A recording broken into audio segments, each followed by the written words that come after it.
So you guys have been doing this for almost 5 years. You have a 5-year anniversary coming up, right? Well, we've actually been doing it longer. The barn's our 5-year anniversary. Because you did the repurposing also. thing first. Yeah, like outside of here. Yes. And then we rented the barn. Yeah, to do a pop-up for 3 months. Yeah. Wow, we're still here. Okay. So apart from being business partners, you're friends. Yes. Right. Yes. And that I'm Yes. sure shows through in everything that you do here. We like to think so. Right? Yeah, I think it does. Yeah. I think it does. And so when people step in, can they always expect you to be dressed the same? Not usually. Well, Not usually. This is embarrassing.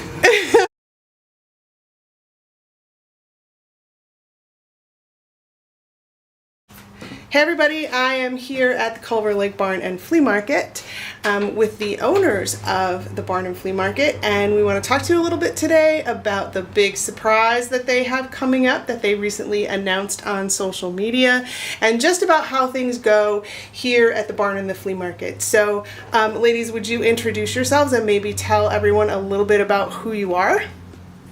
Hi, I'm Lori. I'm married to my husband Brian for the last 15 years. We have a son who's a Marine. I'm not crying though, so it's fine. And we both live in the same lake, so that's kind of fun. We get to hang out on Fridays at our music. Very nice. And over to you.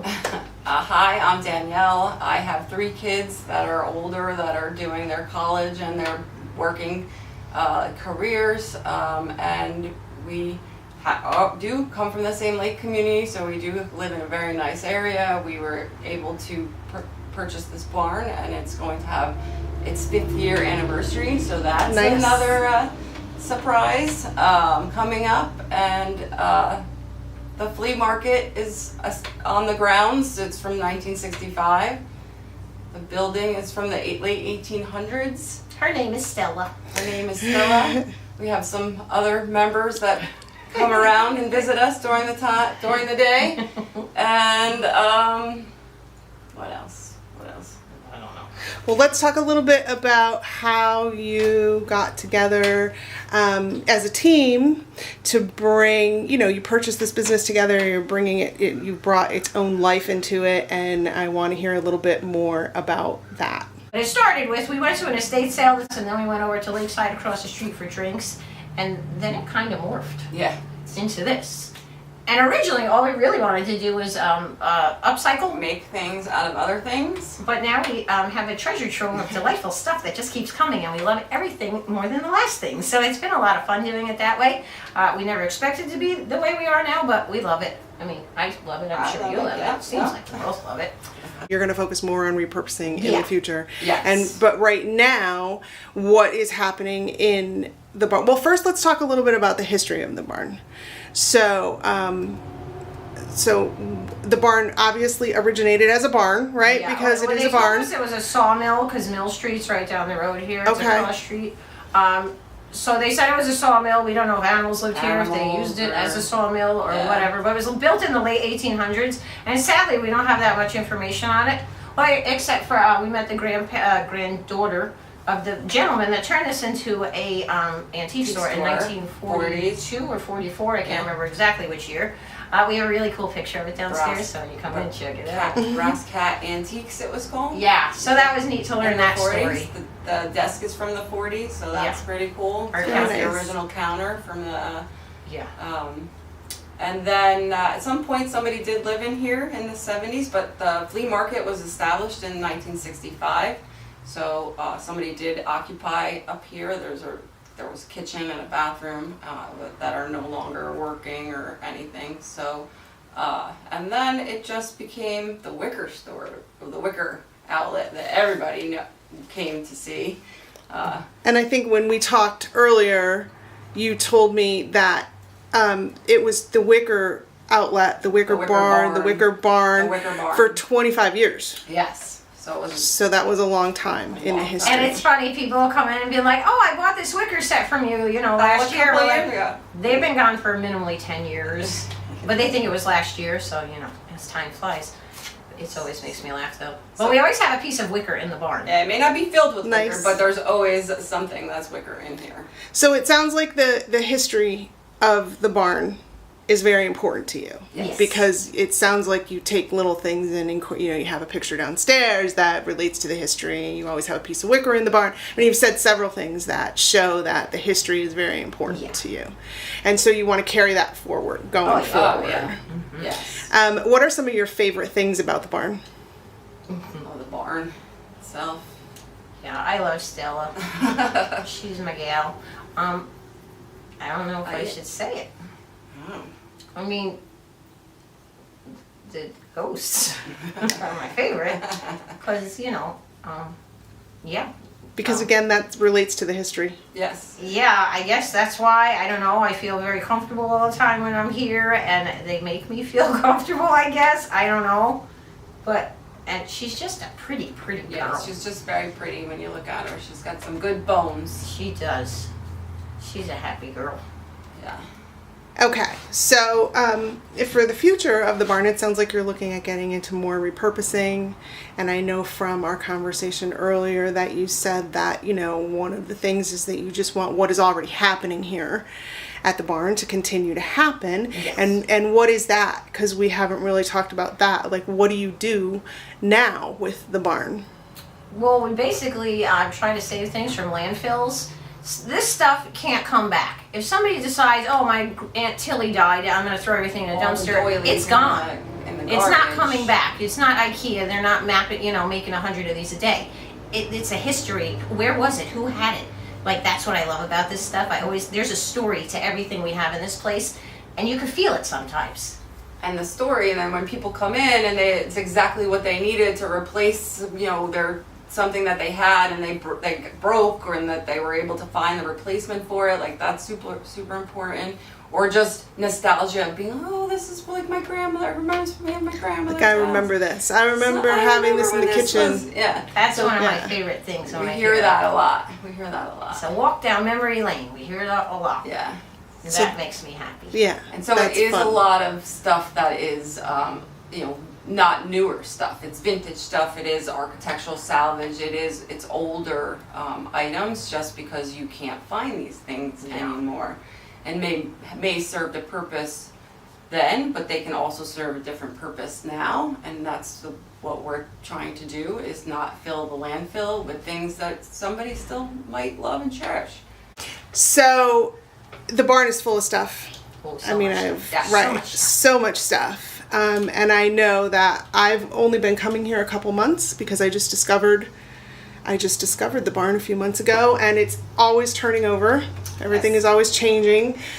So where do you get all that stuff? It comes to us. It comes to you. Yeah, we have people call and they're like, oh, my house is closing. Please come over here and help me clean this stuff out. I don't want to throw it out, but will you please take it? And we don't like new stuff, so people kind of know that by just coming in here and seeing what we had before. Like even yesterday, I had a lady come in and say, somebody's taking over my house, but they don't want my stuff. Will you take my stuff? Yes, we'll take your stuff. Yes. She was happened to be an antique dealer, so that's even better. Yeah. But so mostly people give us stuff.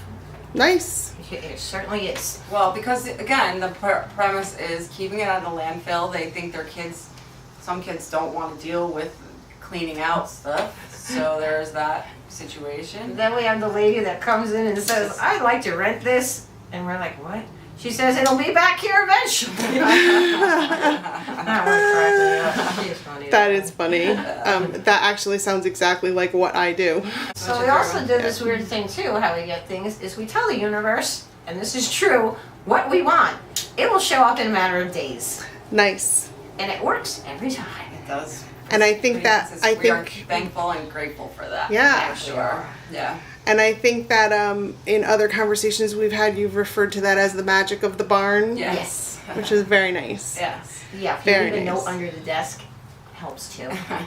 And if there's things that you want specifically, we have a running book of requests, so that when we come across these things, we know that this person wanted it, and we're able hopefully to get it right to that person. Nice. So we do run a list of wants. Nice. Okay, and so you've talked too a little bit about, there's a flea market here on the grounds that started in 1965. And that's still running on Saturdays and Sundays, Yeah. right? Weather permitting. Weather permitting, It's Saturdays and outside flea Sundays. market. It's a smaller local flea market. It's pretty much the only consistent one in Sussex County. There's not other flea markets that run every weekend like we do. We are always looking for new people, new sellers to sell their shit. Is that what we're doing, right? SYS, sell your shit at the flea We're gonna market. do sell your shit at the flea market. It doesn't matter what you have, if it's housewares or as long as it's not like ammunition, you can sell pretty much anything with us. You're outside, you have your table, you rent a 3x8 table, you get a 10x10 spot, and people just sell all sorts of items there also, which is a nice draw for shoppers to come and be able to walk down the row or walk down the line and see what people are selling. And we're very lucky in that we have some sellers are regulars, like they're here every weekend, they're diehards, and we love them and thank you that they trust us, and we're just very appreciative. We are very That's appreciative nice. of that. That's nice.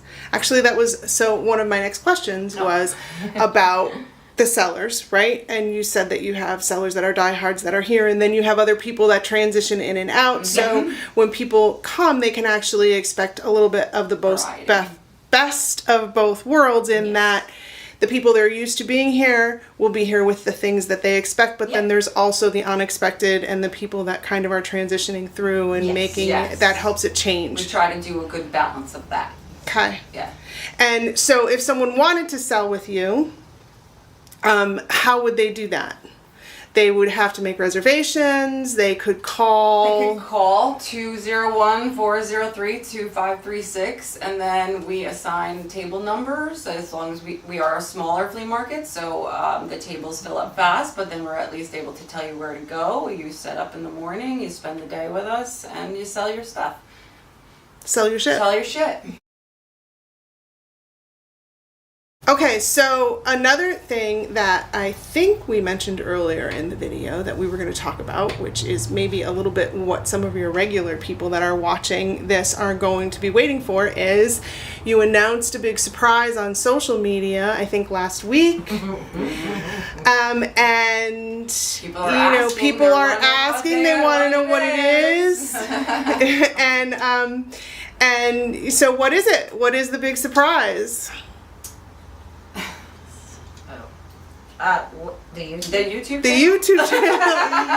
Yes. Okay, so we're gonna be having a YouTube channel because we're gonna be doing lots of silly things. I'm laughing thinking about it. Sorry. Silly girls. Yeah, we're gonna be actually teaching you how to do some of the repurposing that we're doing. We're going to be doing really funny stuff you're not going to want to miss. What else? We're going to take you on adventures with us because it's really fun when we go picking, as we call it. Well, most people do. Well, some people don't. Whatever. Anyway, so it's going to be funny though.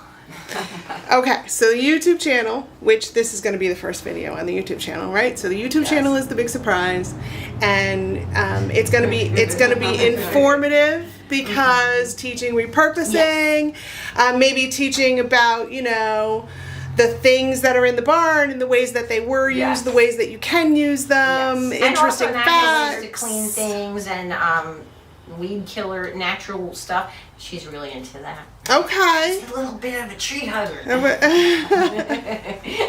Tree huggers are good. The trees need an advocate. For and sure. They'll teach you really cool ways to do natural stuff so you don't have to use too many chemicals. Very nice. Very nice.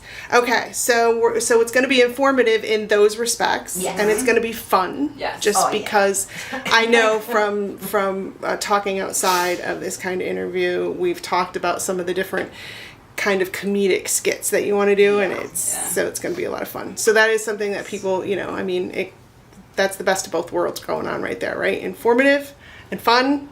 Yeah. Is a good time. And it'll be a walk down memory lane. A walk down memory lane. An informative, fun walk down memory lane. Yeah, there you go. Okay.